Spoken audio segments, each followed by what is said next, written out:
네. 자, 그러면 화요일마다 저희와 함께 해주시는 분이죠. 김두원 부장님, 하나증권에서 오셨습니다. 어서 오십시오. 어서 오세요. 네, 안녕하세요. 김도원입니다. 네, 반갑습니다.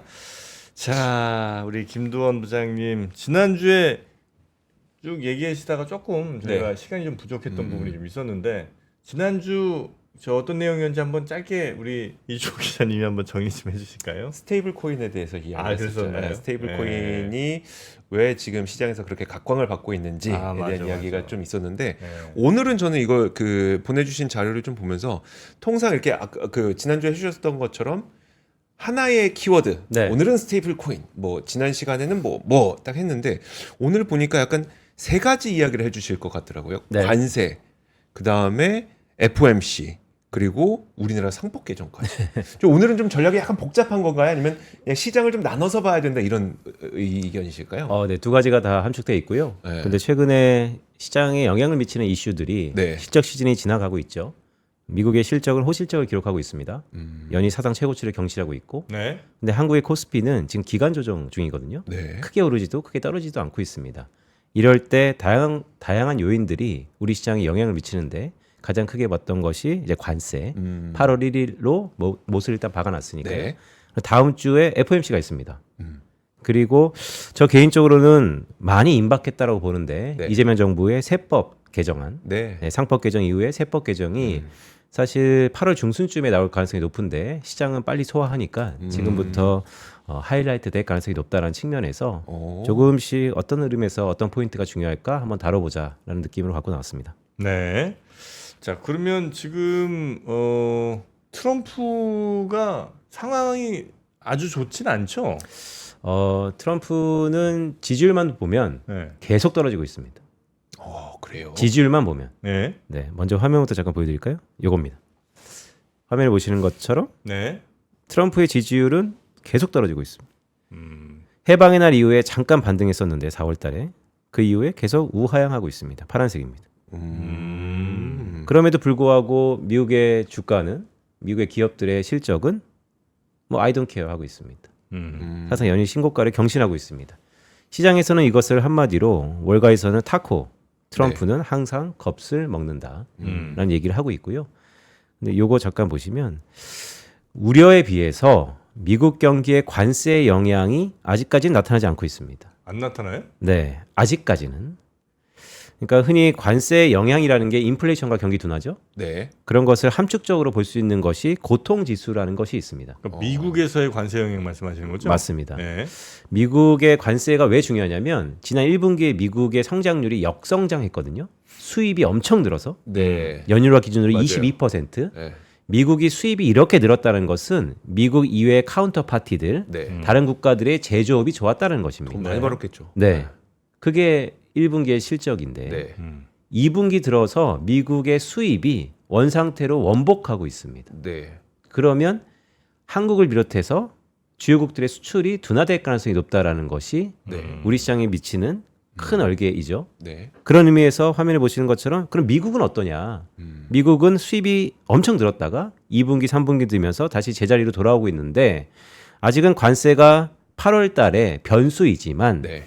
실제 관세라는 거에 우려감으로 인해서 미리 프론트 로딩이라 그러죠. 수입도 많이 땡겼다가 기업들도 대비를 하고 있으니까 그것을 직관적으로 볼 수 있는 매크로 데이터가 실업률과 근원 소비자 물가, 그러니까 코어 CPI죠. 이것을 감안한 것이 미국의 고통지수입니다. 미국의 가계 소비자들이 네. 인플레이션과 경기로 엄청나게 고통을 느끼는 것을 미리 프락시 대리변수로 나타내는 것인데 이게 한 45년 동안의 평균이 9.2%예요. 근데 지금 보시면 7% 초반, 7.1%. 네. 그러니까 미국 경제만 현상을 놓고 보면 관세고 뭐고 괜찮다예요. 아직까지는. 네. 네, 그러니까 화면에 아까 보여드렸던 것처럼 지지율을 차치하더라도 미국의 S&P 500 기준으로 연일 신고가를 경신하고 있고 최근에 미국을 이끌어오는 AI 플러스 스테이블 코인에 대한 트렌드가 테마를 넘어서 트렌드로 되고 있다는 것이 네. 미국은 더할 나위 없이 좋다라는 것입니다. 아, 그래요? 그렇습니다. 네. 그러니까 더할 나위 없이 좋은 게 좋으려면 일단 이 고통지수에서 그럼 실업률은 낮아야 되고 물가는 좀 안 올라야 되잖아요. 네. 물가는 이게 이제 아주 긴 시계열로 좀 본 거지만 물가는 지금 최근에 이제 튄다고 봐도 될 정도 아니에요? 그러니까 지난달 발표됐던 물가의 네. 전월 대비 증가율이 네. 컨센서스보다 한 두세 배 정도 높게 나오면서 네. 전월 대비 0.3%. 네. 그러니까 고개를 조금 들고 있는 거죠. 그러니까 고개 드는 수준이에요? 그렇죠. 그러니까 요것만 좀 말씀드릴까요? 좀 점핑해서 요거 한번 보시죠. 미국의 인플레이션의 전망이 네. 저도 예전에 뭐 이코노미스트 할 때 전월 대비 모형을 갖고 전년 동월 대비로 치환해서 프로젝션을 한 적도 있지만 직관적으로 요거 한번 보여드릴게요. 미국의 달러화입니다. 네. 달러가 강세이냐 약세이냐. 요 파란색인데 조금 자세히 설명드리면 우측입니다. 기준이. 네. 근데 이걸 역으로 바꿨어요. 그래서 올라간다는 건 뭐냐면 달러가 약세. 아, 달러 약세. 네. 최근에 달러 약세죠. 네. 그러면 미국의 수입 물가, 생산자 물가, 소비자 물가의 큰 물가의 그 프로세스 중에서 네. 석유를 제외한 음. 석유는 외부적인 차입, 물론 셰일이 터졌지만 외부적인 차입이라 한다면 석유를 제외한 수입 물가랑 미국 달러화의 시차 상관관계, 그러니까 서로 간의 상관관계가 기간을 두고 영향을 미치더라. 네.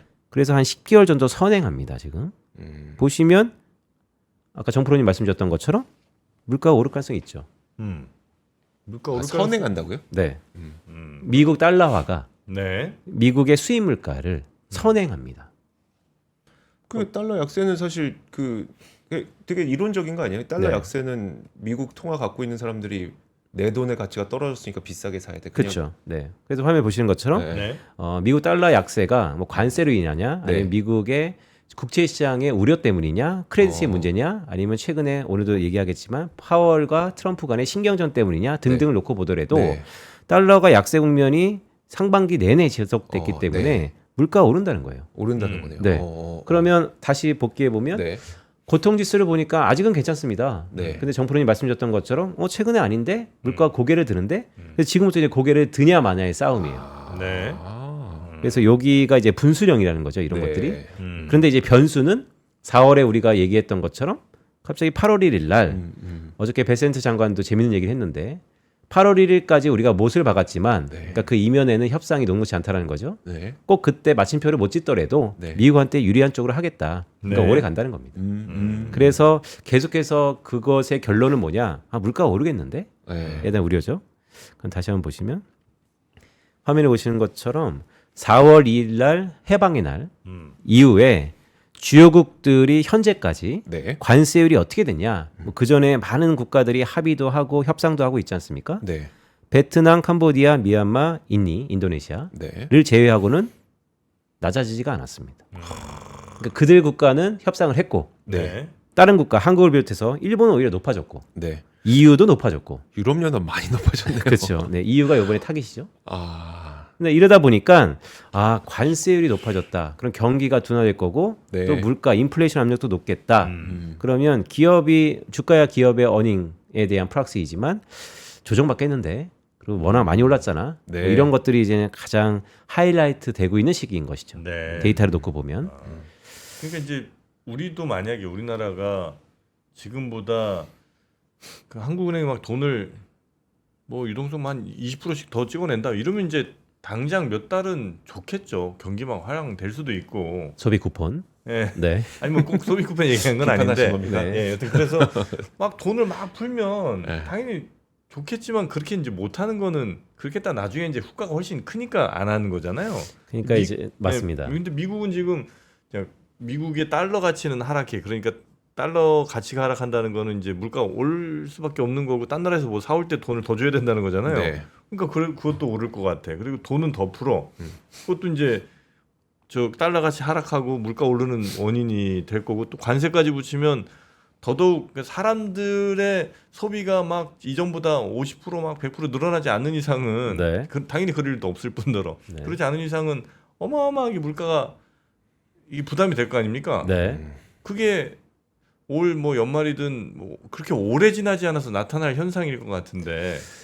정프로님 정확하세요. 화면에 보시면 예. 그래서 전문가들이 움직였습니다. 서베이가. 아 그렇습니까? 네, 연말에 비해서 6개월 지났는데 지금 아직까지 기본 시나리오는 경기 침체는 아닙니다. 하지만 이전보다 경기 침체가 절반 정도로 올 것 같다는 사람이 급격하게 늘고 있습니다. 네. 그러니까 말씀하셨던 것처럼 전후 사정을 쭉 놓고 보더라도 야 이거 물가 오르겠는데 경기도 위태위태한데에 음. 대한 우려감이 가장 높아진 상황인데 위험 자산의 최고봉이라고 할 수 있는 비트코인, 이더리움, S&P 500 네. 다 신고가예요. 근데 이게 제일 불안합니다. 저는. 다 신고가라는 게 더 불안해. 아 근데 네. 그 아까 경기는 좋다였었잖아요. 현재까지. 네. 근데 왜 경기도 불안한데라고 전망을 하는 거예요? 이제부터 이제 전망인데요. 네. 저는 늘상 말씀드리지만 관세는 물가보다는 경기에 대한 이슈다라고 보고 있습니다. 네. 결국 소비자가 느끼는 체감적인 부분, 그것이 선순환으로 기업의 소비에 대한, 기업의 매출에 대한 둔화, 네. 이런 것들이 결국에는 관세는 인플레이션보다는 성장에 대한 영향이 크다라고 하는 거고, 그래서 트럼프에 100% 동의하진 않지만 트럼프의 지금 금리 인하가 네. 트럼프가 원하는 이유 때문이 아니고 결과적으로는 금리 인하를 할 것 같아요.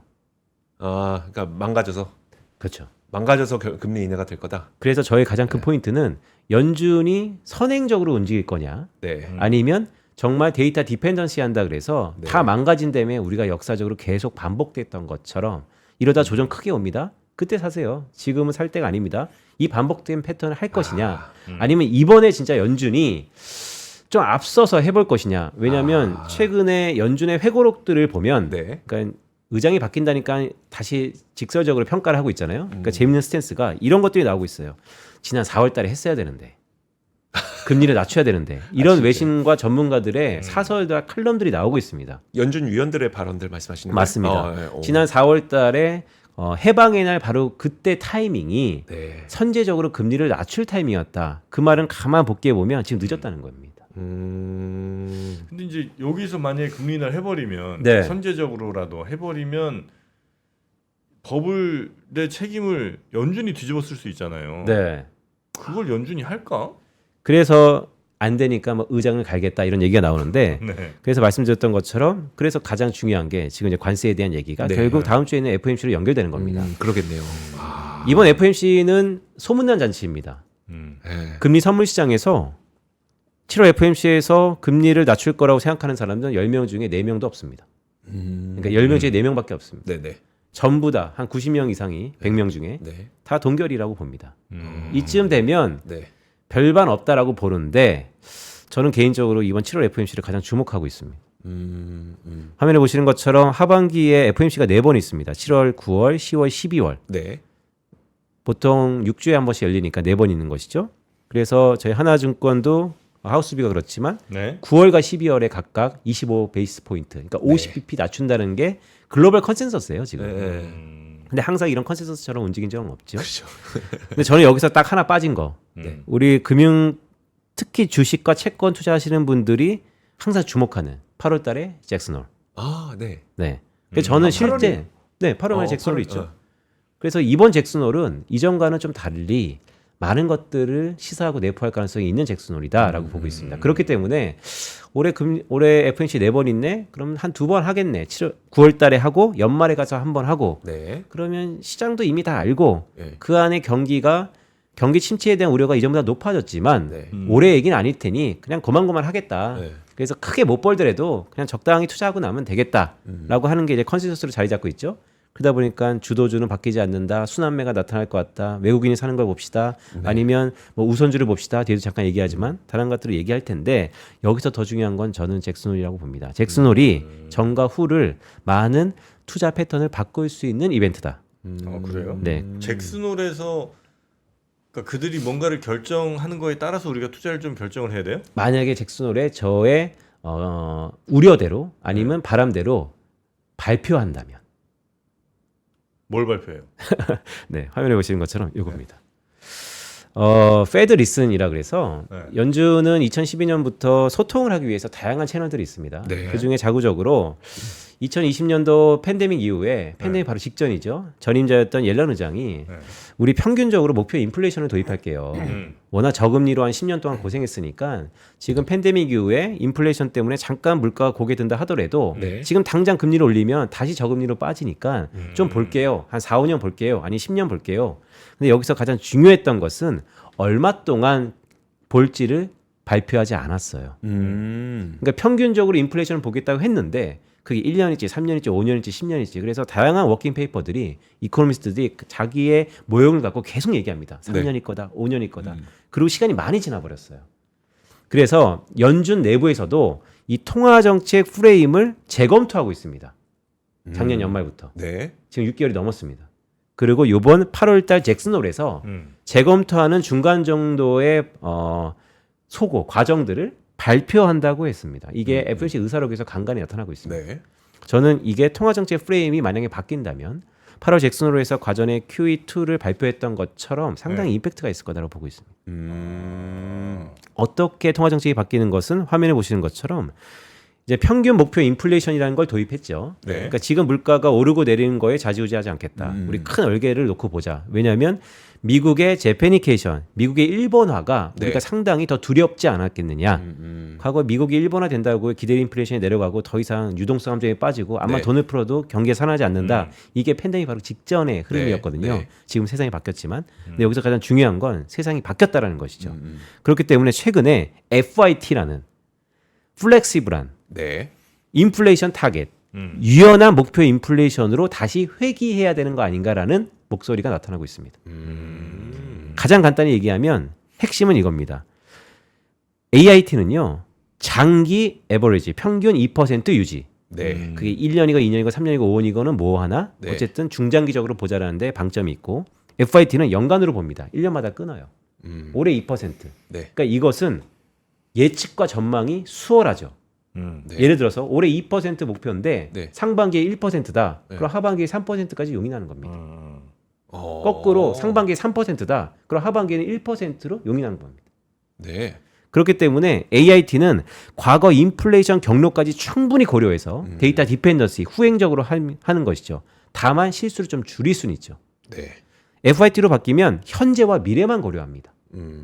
결론적으로 아까 정 프로님 잘 말씀 주셨지만 지금 물가가 오른다? 바로 금리 올립니다. 지금 물가가 내린다? 바로 금리 낮춥니다. 적시성 측면에서는 최고죠. 근데 그전에는 어떻겠죠? 지금 금리가 올라간다, 지금 물가가 올라간다 하더라도 좀 지켜보자. 네. 아직은 파월이 맨날 얘기하는 거. 월가에서는 파월은 항상 늦는다라는 별명이 따라붙고 있습니다. 네. 네. 한국에서는 언론에서 wait and see라고 치환해서 매기해주죠. 경고만동하지 않고 우리가 인플레이션 트랜지토리 실기했으니까 이제 다시 한번 실기하면 트럼프가 잘리기 전에 내가 그만둔다. 뭐 이런 게 이제 깔려 있는 거죠. 네. 그렇기 때문에 이제는 연준이 다시 한번 선행적으로 바뀔 가능성이 있다. 자, 그렇다면 하반기에 이제 물가의 전망을 우리가 네. 오를 가능성이 높잖아요. 네. 그러면 지금 다들 얘기하는 게 컨센서스가 금리 낮출 겁니다. 그런데 못 낮추. 네. 행태의 투자의 패션이 완전히 바뀔 수도 있고요. 근데 거꾸로 지금 미국 경기의 선행 지수들 간밤에 발표됐지만 지금 동행 지수가 아니고 선행 지수들이 다 고개를 낮추고 있어요. 그렇죠? 연준은 듀얼 먼데이트죠. 물가도 네. 보지만 최대 고용도 봅니다. 그러면 물가는 오르긴 오르는데 우리가 생각하는 목표 수준에서 아직은 도달하지 않고 잠깐 고개를 드는 거고 그러니까 네. 시차가 남았고 경기가 빨리 냉각된다면 네. 오히려 우리가 생각하는 것보다 금리 인하를 트럼프가 얘기 안 해도 연준이 자체적으로 내릴 수도 있겠다. 그래서 이런 것을 예측 가능하게 하는 통화정책 프레임의 큰 변화가 네. 8월 잭슨홀 이제 학술 회의니까 이런 네. 큰 거대 서사 같은 걸 발표하거든요. 그래서 꼭 이번에가 아니더라도 FOMC 의사록을 특히나 보면 몇몇 위원들이 이런 통화정책 프레임의 변화에 대해서 논의하고 있고 재검토하고 있다 등등이 있어서 네. 저는 7월달 FOMC는 결국 화면에 보시는 것처럼 8월 잭슨홀의 전야제의 성격이 높다. 그래서 이번에 뭐 금리 동결이라든지 그런 이슈보다는 파월 의장의 기자회견에서 통화정책 프레임의 재검토가 나타나고 있는데 어디까지 진행되고 있습니까 등등 파월에 해임한다 그래서 기분 나빠하지 마시고 통화정책 프레임에 대해서 어떻게 되고 있냐 등등이 가장 중요한 네. 포인트일 것 같다. 연준이 생각을 어떻게 하고 대응할 건가가 결정되는 게 잭슨홀. 네. 예.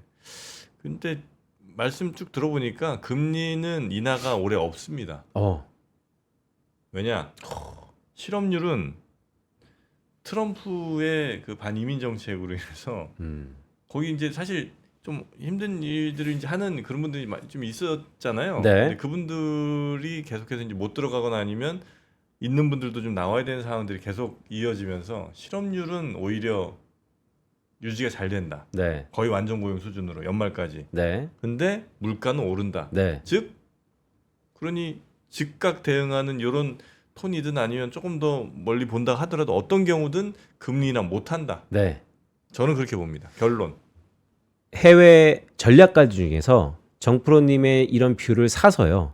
차용해서 지금 전략을 꾸미시는 분들이 있습니다. 이런 때 종목 선택 전략이 뭐냐면 네. 자, 경기가 무너지지 않고 인플레이션이 올라가는 국면이거든요. 네. 그때 소비자한테 엔드 클라이언트한테 이러한 비용을 전가시킬 수 있는 그런 기업들을 고르자라는 게 하반기에 지금 가장 주목하고 있습니다. 말씀하셨던 것처럼 이러다가 시장은 금리 인하, 트럼프는 금리 인하를 바라지만 금리 인하가 시장의 컨센서스보다 늦게 되거나 네. 아니면 경기를 놓고 보면 안 할 가능성이 높아져서 시장 금리가 중요하니까요. 시장 금리에 다 반영한다는 거죠. 그런데 인플레이션이 우리가 앞에 매겼던 관세에 대한 효과, 달러 약세에 대한 효과 때문에 올라간다면 그럼 이제 빨리 전략을 펴야 되잖아요. 네. 그럴 때 압도적인 지위로 엔드 클라이언트한테 최종 소비자한테 전가시킬 수 있는 기업이 무엇일까를 쭉 봐서 네. 그 중에 하나가 오늘은 뭐 표를 안 갖고 왔지만 코카콜라도 그 안에 있고요. 미국의 기업들 중에 네, 그러니까 필수품 중에서 네. 반드시 전가시킬 수 있는 등등등. 그래서 플랫폼 기업도 있고요. 네. 그래서 그런 기업들이 또 주가가 잘 가고 있습니다. 그렇습니까? 네, 시장은 또 똑똑하죠. 이런 전략을 또 이미 다 하는 데들이 있어 이미. 아 근데 이제 시작입니다. 아 이런 전략을 사요? 그렇죠. 어. 네, 그래서 이제 그런 전략을 투양해서 하시는, 그러니까 전망의 전망이지만 되게 리즈너블한 전망을 네. 갖고 있는 것이죠. 그럼 이제 미국이 만약 그렇게 금리 인하를 안 하고 물가 인상 쭉 갈 때 우리는 어떠냐, 우리는 어떻게 했느냐, 어떤 기업이 좋겠느냐 이런 것도 우리는 또 전략 짜봐야 되잖아요. 맞습니다. 네. 그래서 이제 한국 기업들도 네. 그렇게 전가시킬 수 있는 기업이 무엇이냐라고 보면 뭐 저희 하나증권에서 하우스비를 결정하는 이재만 실장이 어저께 여기 나오셔갖고 아침에 한국 기업들은 정가 가격적인 측면보다 물량적인 측면이 훨씬 더 중요하다 수출 쪽에서. 그래서 네. 물량이 가격의 변동에도 불구하고 물량이 늘어나는 기업, 수출 물량이 늘어나는 기업들 중에 비싸지는데 파는 기업들. 그렇죠. 아, 예. 더할 나위 없이 좋다가 이제 그런 것이죠. 네. 그런 기업들 중에 우리 주도주 중에 하나 조선업도 거기에 들어간다라고 보고 있는 것이죠. 네네 조선. 그리고 아마 연말쯤에는 다시 화장품이 좋아진다. 연말에요? 왜냐면 이제 화장품 그 수입을 한번 많이 했었잖아요. 네. 왜냐면 저 관세에 두들겨 맞을까봐. 네. 그때 미리 한번 사놨다가 어느 정도 팔고 이게 또 다음 사이클 또 올 거 아니에요. 화장품도 뭐 이게 두드리다 보면 한 서너 달 쓰면 이제 다 쓰잖아. 네. 네. 그때 이제 다시 사야 될 때 어쩔 수 없이 사야 돼. 그때 이제 저는 제가 화장품을 직접 취재하니까 제가 그 사이클에 그래? 대해서 산업 사이클, 이건 아, 주가 네. 사이클 말고 그래요? 일단 7월에 아마존에 프라임데이가 있어요. 맞아요. 근데 그 프라임데이에서 구매했던 경험이 네. 블랙 프라이데이까지 이어져요. 왜냐면 한번 사봤으니까 그때 이제 이때 샀으니까 이거 괜찮네라고 하면서 그 11월 블랙 프라이데이 때까지 사거든요. 근데 블랙 프라이데이 때는 그럼 7월에 산 거를 좀 대량 구매를 합니다. 그래요? 왜냐면 내가 썼던 거니까 이거 블랙 프라이데이 때 싸게 더 싸게 사니까. 더 네. 싸게 여러 개를 사는 거죠. 그럼 연말 연초는 사실 좀 공백기가 생겨요. 그래요? 그래서 실제로 그 한국 화장품들이 언제 많이 나가는지 보면은 7월에 그 한번 경험하고 그 다음에 이제 블랙 프라이데이를 준비하는 기간이 한 10월, 11월 그쯤 돼요. 왜냐하면 월마트나 아니면 아마존에서 그때까지 창고 채워넣으라고 하거든요. 그게 한 10월 중순 정도까지 됩니다. 네. 그때까지가 가장 일단 작년은 그런 그 물량의 흐름을 탔었어요, 확실히. 근데 저는 합리적으로 보이긴 해요, 그게. 네. 그럼 이주호 기자가 하반기 픽은 화장품으로. 아니 그 좋았습니다. 10월 모든 중순까지 책임은 이주호가 다 가는구나. 아니 저는 너무 공감돼가지고. 네. 여러분 10월 화장품 중순까지 네. 물량이 굉장히 많이 나가요. 네. 화장품 네. 여러분 창고 채워놔야 사셨다가 돼서. 맞습니다. 말아먹으면 이주호를 탓하시면 됩니다. 됐어. 자, 그런 아니 근데 우리 생각은 그렇고 시간이 별로 없네. 우리 네. 부장님 생각은 뭐 또 있습니까? 우리 시장 중에 네, 시간이 많이 없죠. 조선 괜찮아 보이시고. 그러니까 저는 매크로 환경이 바뀌지 않으면 네. 주도주는 쉽게 변하지 않는다. 그래서 조방원 플러스 지금은 조방원이라는 말씀을 지난주에 드렸었고요. 조방원 플러스 지금은 조방원. 네, 지주금융. 네. 지주금융. 지금은 네. 지금. 네, 지주금융. 지주금융. 그 안에서도 조금 스페시픽하게 은행까지도. 그래서 지주, 지금은 금융. 조방원. 네. 거기에 스테이블 코인 잠깐 온다. 뭐 이런 거죠. 그래서 전반적으로 그런 테마가 트렌드가 될 거다라고 보고 있고요. 요거만 간단히 좀 말씀드릴게요. 이제 국내 얘기 잠깐 말씀드리면 네. 이재명 정부가 출범한 지 7주가 지났습니다. 가장 큰 변화가 뭐냐라고 하면 가계 자산의 포트폴리오의 재분배입니다. 건국 이래 처음이죠. 네. 네. 보시면 한국의 부동산 자산의 비중이 한 80% 가까이 되고요. 미국은 넘사벽이죠. 거의 정반대라고 보시면 됩니다. 미국까지는 아니더라도 가까운 일본을 보더라도 일본이 주식이 한국에 비해서 한 2배 정도 높습니다. 그러니까 우리가 가야 될 길 중에 하나라는 것이죠. 벤치마크입니다. 그런데 유독 동산 중에서도 지금 이재명 정부가 주식시장을 하이라이트하고 있는데 맞습니다. 그 주식시장의 가장 큰 변화가 세법 개정입니다.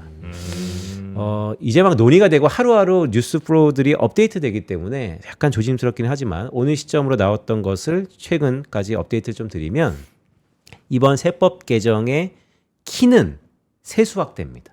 네. 돈을 써야 되니까 재원을 마련해야겠죠.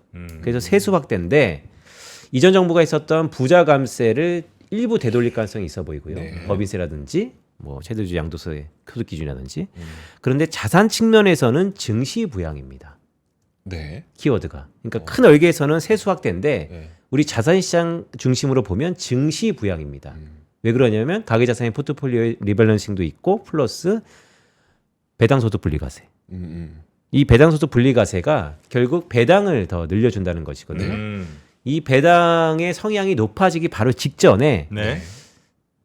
우리가 배당 그러면 어떻게 투자해야 돼? 배당주사 플러스 우선주사. 네. 왜냐하면 우선주라는 게 의결권은 없는데요. 그렇죠, 그렇죠. 배당을 먼저 주거나 예. 청산할 때 먼저 나올 수 있으니까요. 네. 그래서 우선주가 꽤 많이 올랐습니다. 우선주들 이 우선주가 이렇게 많이 올랐어라고 보면 네. 실제 이재명 정부 취임하고 우선주들의 시세가 꽤 괜찮거든요. 네. 근데 우선주는 가장 단점이 있습니다. 최근에 한화그룹의 우선주가 상패를 그러니까요. 경영했죠. 네. 그러니까 정관에 의해서 이거는 KRX 거래소에 나왔던 규정 외에 정관으로도 바꿀 수 있는 게 조금 문제가 거리가 될 수 있는데 네. 그래서 거래량이 많은 우선주들을 좀 뽑아왔습니다. 알겠습니다. 그래서 그런 것들 한번 참고해 보시면 맞습니다. 좋겠다. 네. 네, 시간이 또 오늘 다 돼갖고 네네. 다음 주 화요일에 뵙도록 하고요. 알겠습니다. 오늘도 대단히 재밌었습니다. 고맙습니다. 고맙습니다. 감사합니다. 네. 본주와 우선주를 동시에 샀던 경험이 있는 정프로로서는 아주 마음이 아픈 부분인데요. 하여튼 이어지는 오프닝 벨 라이브 많은 시청 부탁드리고요. 그리고 뭐 혹시 소개할 게 하나 있죠? 짧게. 밥보다 투자 지금 매일 오전 11시에 저희 지금 방금 함께 하셨던 김두원 부장과 편다송 아나운서가 진행을 하고 있는데 이게 진짜 점심시간에 과연 이 오전장을 보내고 나서 나는 무엇을 해야 되는가. 아니 김도원 아저씨는 이제 여기서 사는 거예요? 오전에? 약간 저기에 저기 뭐지 라꾸라꾸 침대 같은 거 해놓고 주무세요. 알겠습니다. 그렇게 많이 참여해 주시면 좋겠습니다. 네. 그러면 저희는 내일 뵙겠습니다. 함께 해주신 여러분 고맙습니다.